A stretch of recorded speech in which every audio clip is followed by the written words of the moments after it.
ఇదిగోండి ఇలా వేగింది కదా. ఇప్పుడు మరమరాలు వేసేసుకుందాం ఇందులోని. ఆల్రెడీ కొద్ది సాల్ట్ వేసాము ఇందులోని.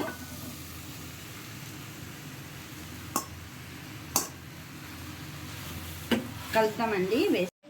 ఇదిగోండి ఒక 1/2 టీ స్పూన్ ధనియాల పౌడర్ వేసుకుందాం, టేస్ట్ బాగుంటుంది. కొంచెం పసుపు కూడా యాడ్ చేద్దామండి.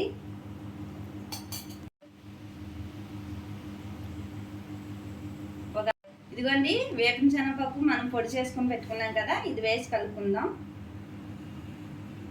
దీనికైతే ఇదే టేస్ట్ అండి, ఇది మధ్యన మర్చిపోవద్దు.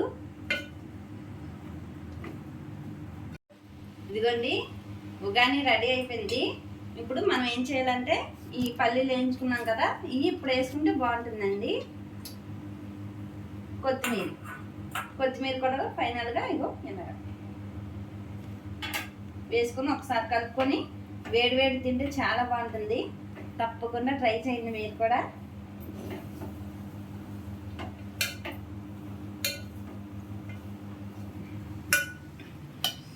ఇదిగోండి ఉగాని రెడీ అయిపోయింది.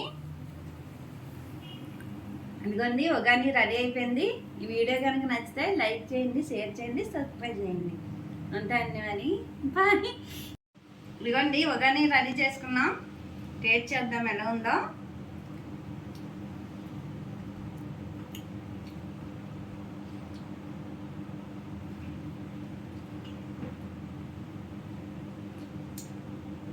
సూపర్ ఉందండి, తప్పకుండా ట్రై చేయండి. చాలా బాగుంది, తినే కొద్ది తినాలనిపిస్తుంది, అంత బాగుంది. ఉంటాయండి మరి బాయ్. Bye friends.